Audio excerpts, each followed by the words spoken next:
Okay, so I have this tree that I really wanted into the very, very foreground of my work here, um, but it was added, honestly, as an afterthought.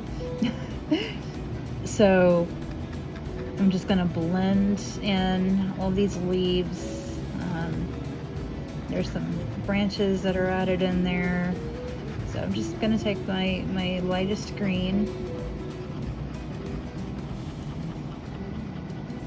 just like that, and I'm just blending in all of this. And there's some tape here, so it's going to impact the overall look of this anyway, and that's okay. I've come to terms with it. Tape happens. And I've got this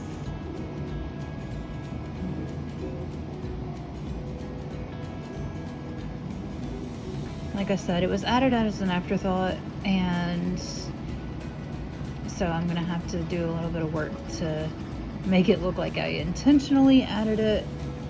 But lucky for us, the brain is easy to fool. It doesn't need much. It needs the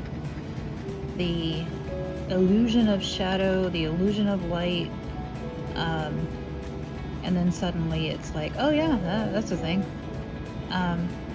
So I don't really need to do much to this, but blend it in and just kind of make it work for me. So I'm going to go over the whole thing with this lighter green and these small circles, which will create that illusion of leaves and texture within this tree. I just noticed I had a lot of evergreens and just kind of wanted to tamp down my evergreens with the addition of this big fella. I just could have left it, but where's the fun in that?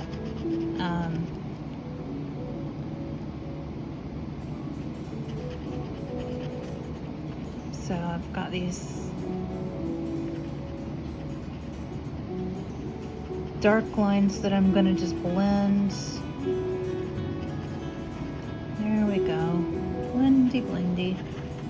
Again with those circles to try to give that texture.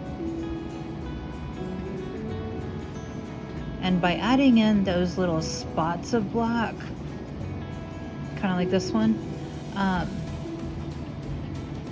as I blend, I'm adding in that color without getting an overwhelming amount in one area, so I can add that illusion of shadow.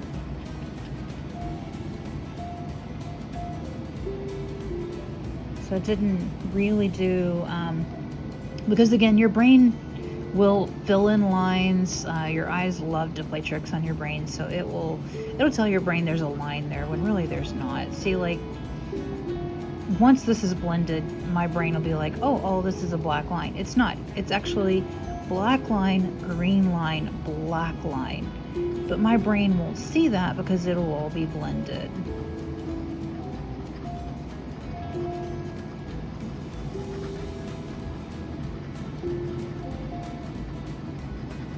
And we're just gonna keep blending. And if you blend outside of the tree with these kinds of trees, it's okay to kind of blend outside of it a little bit. This is actually a lighter green anyway, so it's still not the end of the world. This is the same color green, so I'm just kind of intentional, like, doing the whole thing in this light green and then coming in with your darkers. So as you blend, you can create those textures and things without interrupting your background too much. And then I have this I was trying to create this little illusion here, so let me blend on him. There we go. And then where that grass and road meet, I'm gonna give that a go. And this is a good example of why I generally don't blend in my reds and greens and blues, because they turn into this muddy mess. But given that we were creating a mud road or a dirt road, a muddy mess is called for. So that it's excused today. And Sharpies are a really great place to do that because they don't tend to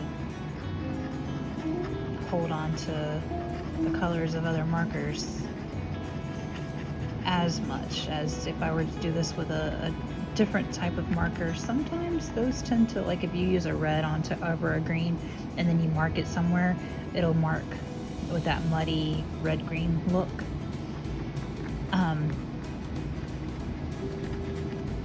Sharpies don't tend to do that as much, which makes them really ideal for this type of marker artwork. Unfortunate part about Sharpies is they are expensive. So once you get a set, you really just don't want to go using it for this type of deal, and that's understandable.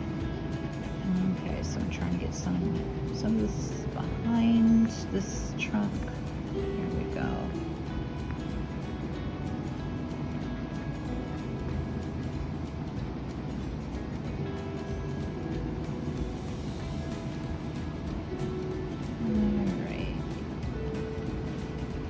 And it doesn't have to be perfect. It doesn't have to be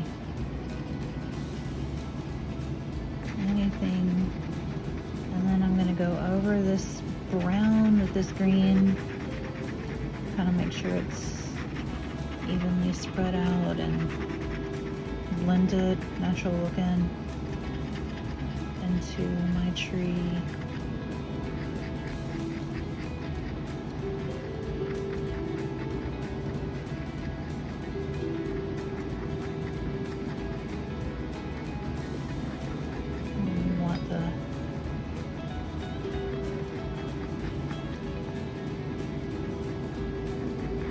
The illusion that these things are together, they're one thing, and we can do that by blending.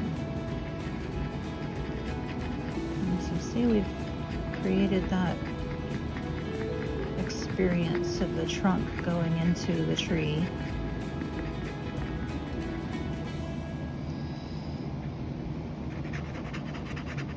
And this is a lot darker on the like in real life than it is on the camera. The camera is just not at all accurately showing you what's going on, but it gives you the general idea of what the technique I'm doing and how I'm kind of using this, so you can hopefully replicate it.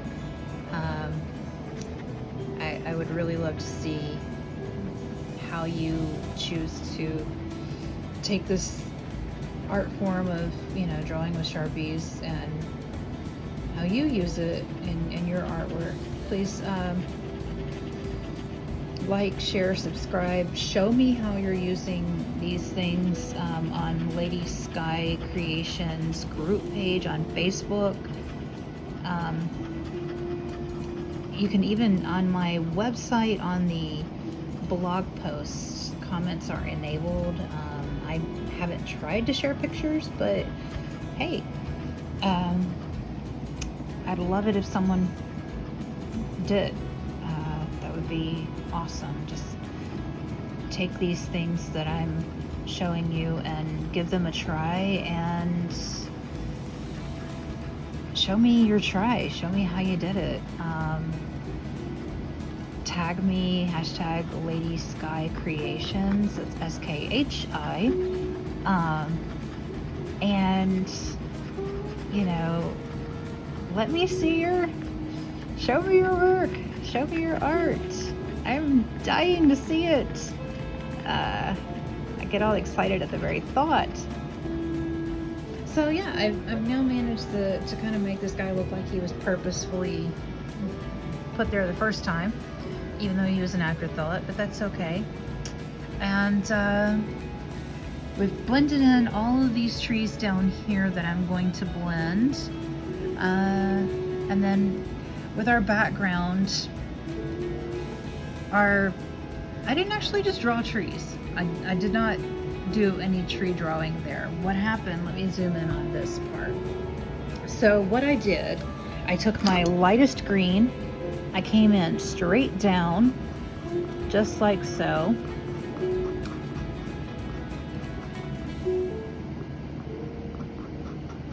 And then I went in with my brown and then gave him a swoop, just like that. And then I came in with my light green again. Grabbed the wrong marker at first. And just blended him in, just like so. He might blend a little funky since I've already kind of done this, so that's okay. I'm not worried about it.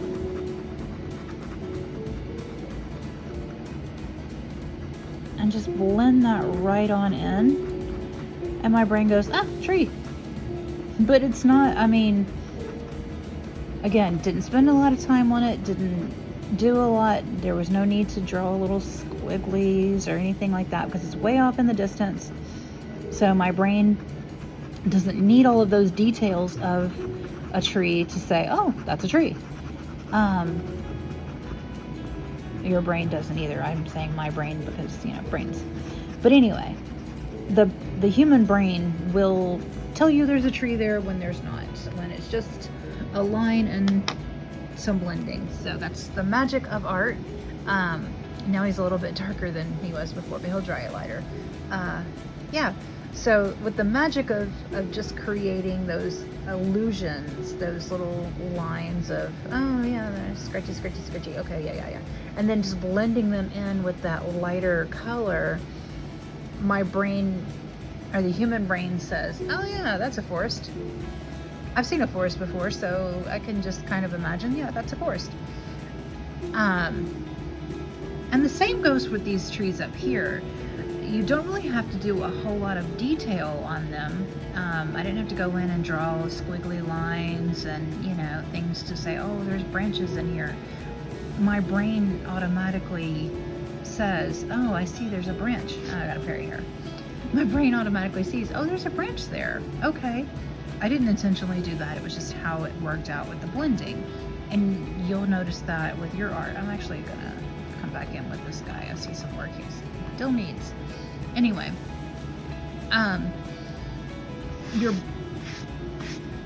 thank you, Perry, for your hair on the artwork. The human brain will automatically envision these details that aren't really there, and that's okay. All your brain really needs is that idea of the shadow and the light, and it goes, oh, okay, I can see that's a tree. It's, you know, and you can see where it's rounded in some areas. It's trying to autofocus on my finger. It's rounded in some areas. How I've done that shadow to come down at a point to make it look like it's a little more rounded, and I've kept it straight there so you can see it kind of curves up where it's trying to bend, you know, the tree naturally grew kind of like that. Also, because I'm a lefty and my hand just naturally makes that like swoopy arch that direction. I'll put my camera down because that's annoying. Sorry. Yeah. So you'll be able to create these details without really making the effort of creating details, just by adding in shadow and light and with your colors, and choosing a darker color over choosing a darker color paired with a lighter color. I could have created the same tree with red and blue, and just using shades of reds and blues to create the tree and given it this same kind of detail and these same kind of, you know, illusions. It didn't have to be green.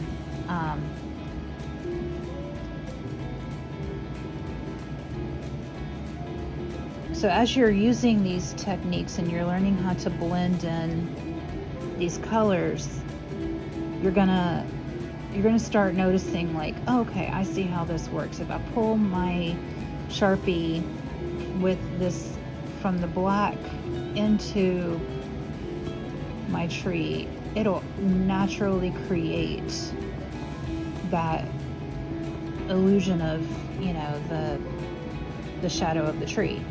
And it'll, in the process, create the illusion of tree branches. So you don't really have to do a lot of work. This is the kind of the most of it is just the blending after you get your initial sketch on.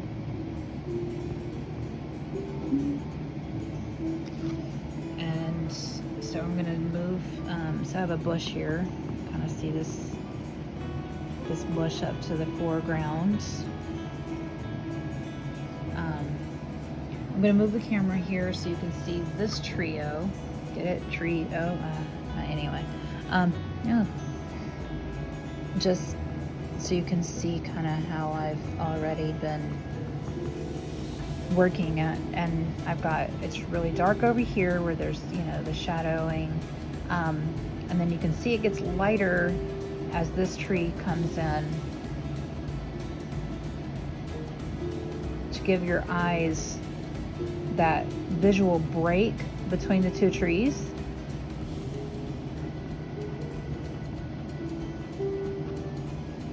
Your eyes need that light right here to trick it into saying, okay, this tree is behind this tree. And the same here, it needs that light break to say, okay, this tree is behind this tree. So as you work, you want to always make sure you have a light break to set apart things that are further and closer. So your darker stuff is definitely going to be closer to you, and when you're doing landscapes like this.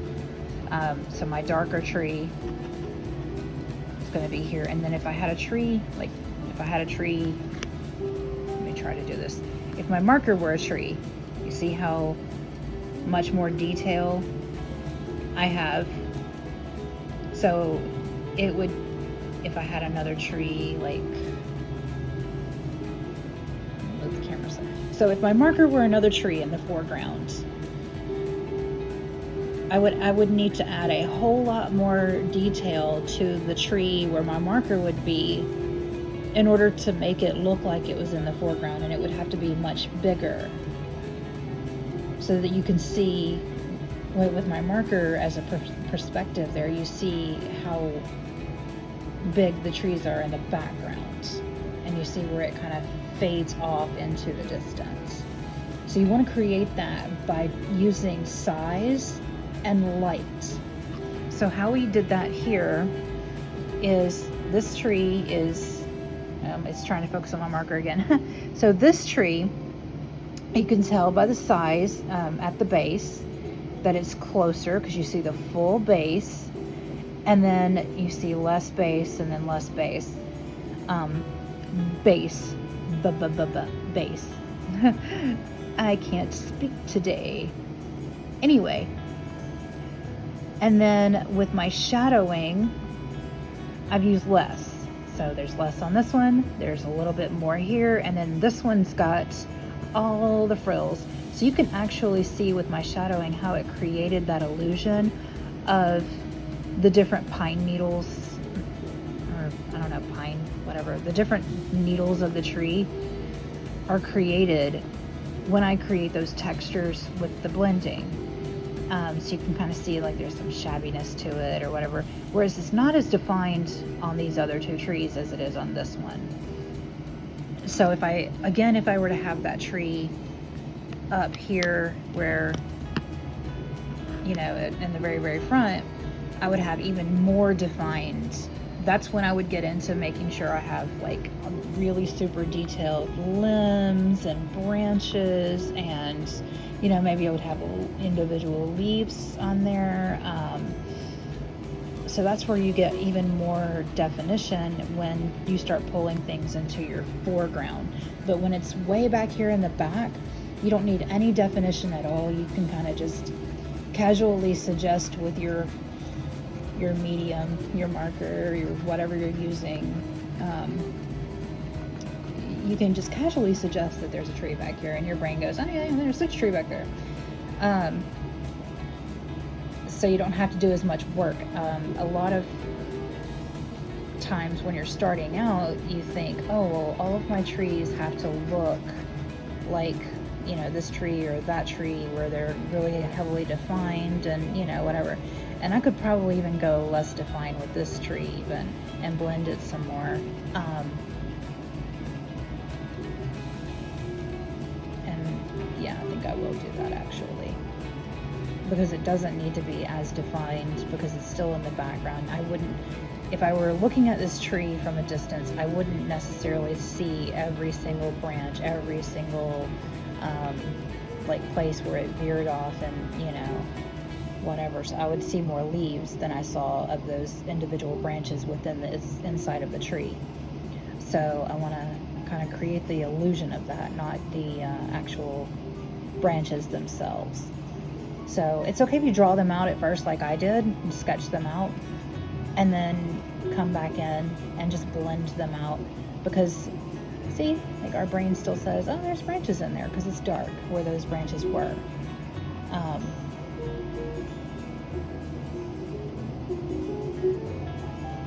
And we're just playing with that part of our brain that needs that light, the shadow, you know, those kinds of things. So we still have that illusion of, you know, oh, this tree is off growing in the distance doing its thing, but then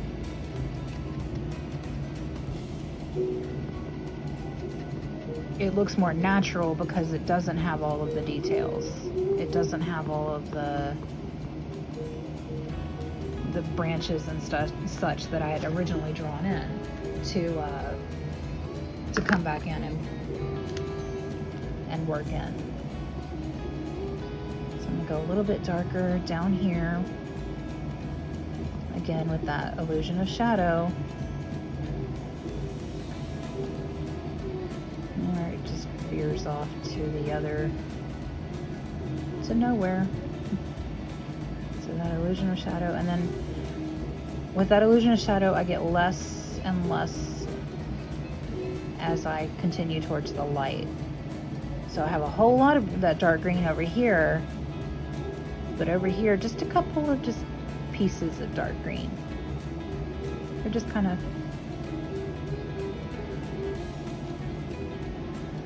so I have those illusions of those leaves and what they might look like, but I don't have the details of the leaves.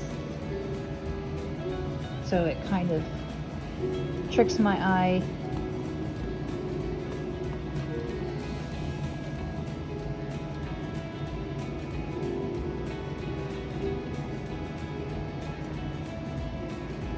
I know this looks different to you on camera than it does to me, and that I don't really have a solution for that at the moment, but let me see what I can do to help. Ah, that's a little better. Okay. So you see where I came in and I blended out those lines that I had originally drawn in that said, okay, this is your traditional tree. I just blended out my branches to where there's just more of an illusion. You see, like here, there's more of an illusion of a branch, which actually makes that look like it belongs back there in the background rather than up here in the foreground. Whereas over here, I can come in and add this and just add, you know, more, you know, thicker branches and stuff because this tree is closer to us. So as I said, this tree was added as an afterthought. So, and you see I've already kind of started doing that, like right here. So what I'm gonna do is I'm gonna come in with my darker green and I'm just gonna start going along some lines. Just creating some line of, oh, this is where my trunk goes up into the tree. And again, I'm not doing this with the brown, I'm doing this with the darker green so it blends in with those leaves. And then I can create some shadowing.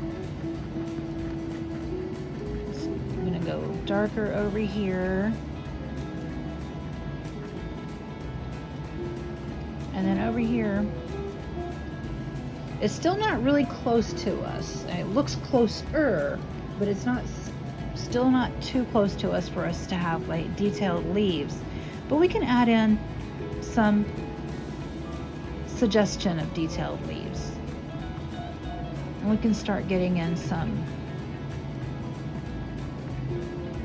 light details that you won't see with a tree far off. So with our tree that we did earlier, we didn't have as many of these. We had a few at the top, but we didn't have any in the tree itself because it would have been kind of, frankly, a waste. And it would have added a different element to our tree. It would have brought our tree way into the foreground, and it would not have looked right as far as the perspective goes. And you hear stuff like that with a lot of artists, like perspective and things like that, and it's just a fancy way of saying like how it looks. So a fancy way of saying like, now this tree has some details, and because of that, from this perspective, it looks like it's closer because the details are more pronounced. She looks like she's closer because her details are more pronounced. This looks like it's further off because it has less details. So that's what we mean when we're saying perspective and where your picture is looking, and where things are in your picture. I know that's a really overgeneralized, way watered down, still complicated definition of perspective. I'll try to find a better one for us, but at the moment we'll go with that. So we're just coming in. I see this tree back here that I want to kerfluffle with. I just want him to be a little bit darker, and I really should stop gendering things. We're learning and growing together, y'all.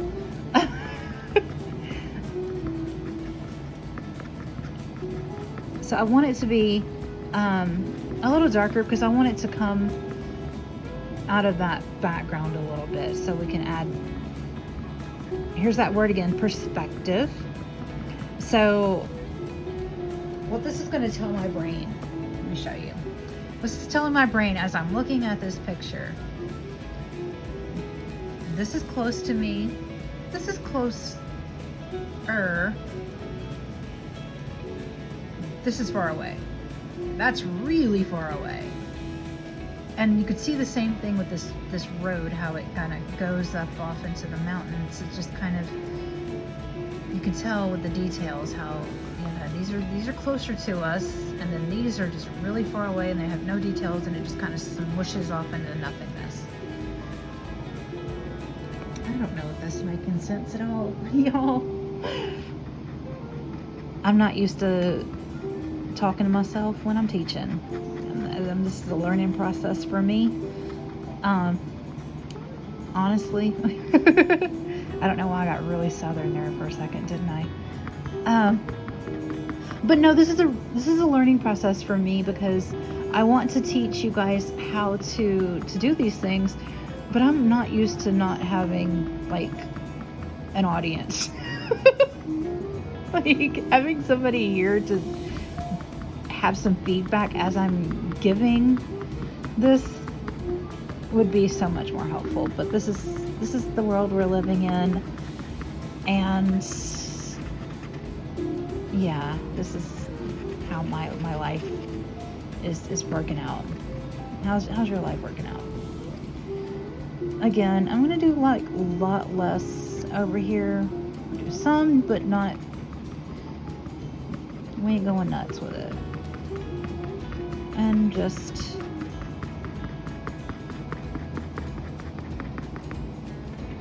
let this tree pop. And then We're gonna come back down over here. It's gonna, again, just go to dark. And I'm leaving some of that light green in to suggest that there's, you know, a back of the tree. So as we look at the tree, we can see it just looks nice and well rounded now. It's not so flat. And I kind of did the same like over here. Nice, well rounded, not flat, by creating that shadow. So her bustle is really popping out there. And that umbrella is just popping back at you because I've used the illusion of those shadows. I'm gonna come in and blend in those shadows a little bit. And I'm just gonna keep blending and working on this and creating on this. I'll show you guys the all done on my Instagram. So please check that out when, you know, when it's all posted, it'll be over there. And like, subscribe. Please do check out Lady Skhi Creations group page, also ladyskycreations.com. The group page is, I'm sorry, is on Brain Bug. The Facebook, right? See, brain fog is terrible. It's awful. So yes, I hope this has been helpful. I hope you do try this. Share your work. Have a wonderful day. Much love to you. I hope you've learned something. Like, subscribe. Much love.